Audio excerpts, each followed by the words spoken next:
Video game genres suck. The distinctions between genres are unclear, messy, and can even be misleading to consumers. It is not my place to fully fix these definitions, but the goal of this video essay is to investigate the following questions. 1. I want to identify what video game genres are, and how are they made. 2. What do video game genres include, and what don't they include? 3. What can we do to improve video game genres? So with all that said, let's begin. What exactly is a video game genre? In Thomas Apperly's 2006 article, Genre and Game Studies, Toward a Critical Approach to Video Game Genres, he argues that video game genres should focus on categorizing games based on the type of interactions that are available in the game instead of just the visual iconography. He brings up a few popular genres: action, role-playing, simulation. But notably, I don't think he, or anyone else, has done a good job of explaining these. So let me explain. In his article, Apperly uses Star Wars: Knights of the Old Republic as an example of an action and/or role-playing game. He says that the action game is intensely performative, which is distinctly different from other genres of performative games. I still don't know what he means by that. The player is responsible for selecting a target, then selecting an attack, then the computer determines whether the attack fails or succeeds based on the skill and the abilities of the character rather than the skill of the player. Notably, though, this reasoning only considers the round-based combat mechanics and does not consider the alignment system. If you know Star Wars: Knights of the Old Republic, then you would know that the alignment system is an incredibly crucial part of the game's narrative and gameplay. At its simplest, an alignment system is a way for the player to choose how they want to interact with NPCs in the game world, and reflexively, how they want the game world to interact with the player. The alignment system tracks the player's decisions and speech decisions. This system is not unique to Knights of the Old Republic. More recently, games like Red Dead Redemption 2 and the Infamous series have used a variant of this system where the player's choices impact their standing on a good and evil spectrum. Let's specifically look at these two games for a moment to investigate this a little bit further. Red Dead Redemption 2 is known for being an epic adventure where the player takes control of outlaw Arthur Morgan. The gameplay loop consists of a mixture of robbing, fighting, riding horses, and interacting with NPCs. Notably, the player can experience random encounters while traveling the West and choose to engage with other NPCs. In an interview in issue 169 of the official Xbox magazine, the game's director of design, Imran Sarwar, discusses how we realized we had to push those ideas out of the way that Arthur interacts with everyone, which led to the creation of the interaction system that exists for the entire world. Whether it's a shopkeeper, a lawman, or a passing rider, you can interact with them in a variety of ways without ever drawing a gun, and those options will be contextually based on what kind of person they might be and the situation you're in. It's a huge leap forward and immerses you in a world in a way that we have never been able to do before Red Dead Redemption 2. I'm sorry, but this description is just a load of horseshit. They literally did this in the original Red Dead Redemption.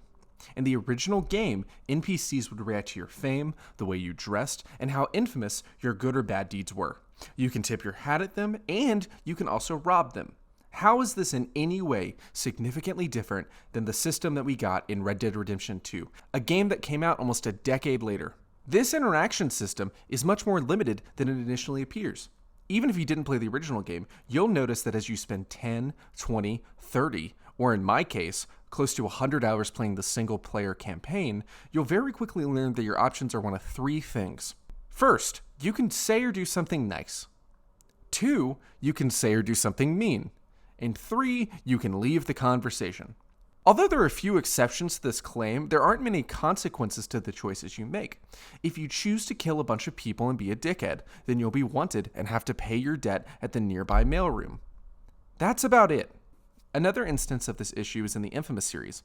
In these games, the player's choices are valued on a karma system, where the player is either good or bad. In the 2014 game Infamous Second Son, while discussing a scene where Delsin has just absorbed the neon powers of the character Fetch and has a choice to redeem or corrupt her, the game director said that you can either walk the high road and try to prove to people that conduits are good, redeem Fetch, and show her how to be that hero character, or you can choose to be a jerk and corrupt her. You can turn her into a killer. Despite the number of ways in which you can choose to be good or bad, your game will ultimately end in one of two ways, depending on whether you have good or bad karma. If we were to include alignment system as a category when defining game genres, I do feel like it would help more clearly define the gameplay and, more importantly, the narrative mechanics so that the player will actually know what they're getting into when they buy the game. In Genre in the Video Game, a chapter in Mark Wolf's The Medium of the Video Game, he begins by stating some of the differences between video game genre study and literary and film genre studies. Classification in games solely based on their iconography is an inadequate method because it ignores the fundamental differences and similarities which are found in the player's experience of the game. We can definitely recognize that calling Red Dead Redemption 2 a Western is not enough to actually categorize it. If we compare Red Dead Redemption 2 to Desperados 3, for instance, they are both set in the Wild West, but their gameplay is so vastly different that simply categorizing games based on iconography is not enough. Wolf then extends his discussion of genre to include genre terms that are already established among gamers, like shoot 'em ups, for instance. Ultimately, he compiles the following list of genres. Notably, these genres are not defined by the type of narrative or the ways in which the player can impact the narrative through their choices. None of Wolf's genre definitions specifically address narrative. I cannot state how incredibly huge of an oversight this is. As games become more complex, we need to extend our understanding of genre to include the ways in which the player can interact with the narrative and the actual narrative structures itself. How can we define a game's genre by not just its iconography or just its game mechanics, but also its narrative interaction? I'm going to be honest, I'm not going to sit here and argue that I'm an all-knowing being who can magically create these definitions, but I am going to try and give you an example of how I would approach it with two similar games. These two games are Telltale's The Walking Dead and The Wolf Among Us. Simply calling these two games adventure games is not enough because it leaves out many of the mechanics that separate these games from other adventure games. So what I'm trying to say is we need to come up with our own words. I'm also choosing these games because they're my favorite and I love them, but that's not important. The Walking Dead is a 2012 game developed by Telltale Games. The player plays as Lee and is responsible for taking care of Clementine, and together, along with a few other survivors, you travel across the state of Georgia in an attempt to find Clem's parents and to survive. The Wolf Among Us is a 2013 game, also developed by Telltale Games, where the player takes control of Bigby Wolf in a hidden part of New York known as Fabletown.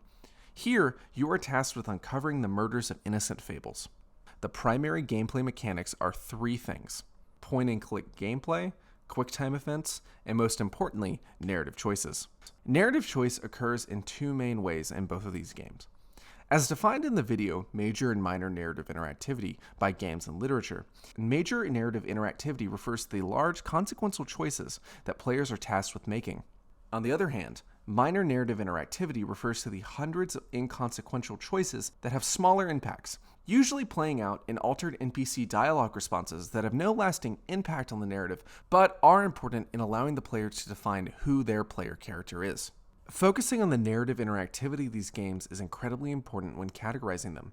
If you leave out the narrative interactions of a Telltale game and simply refer to them as an adventure game, you're doing a disservice to everyone. Additionally, I think it might also be important to consider the ways in which these games are released.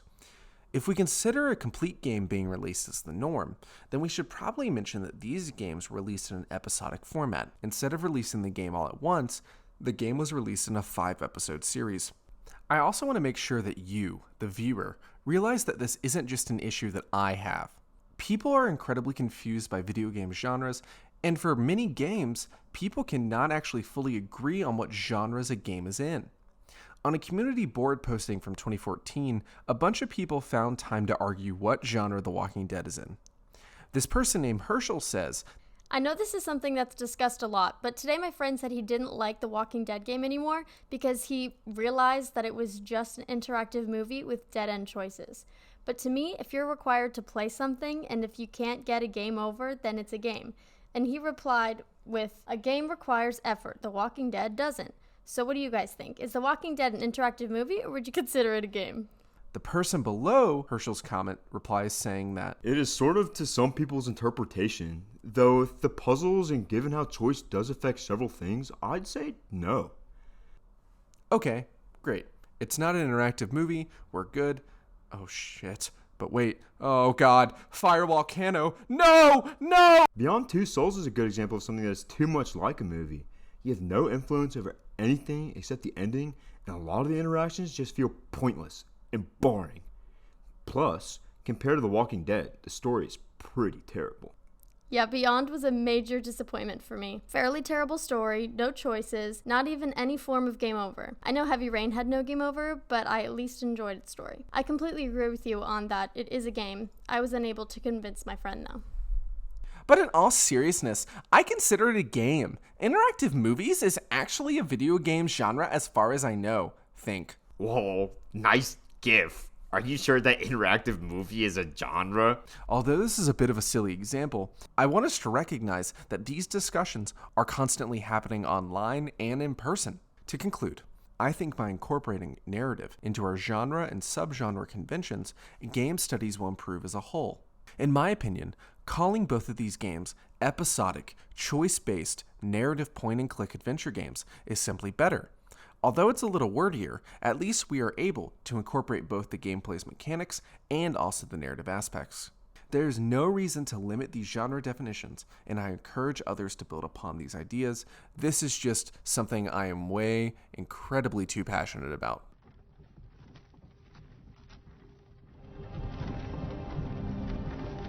Hey, you. You're finally awake.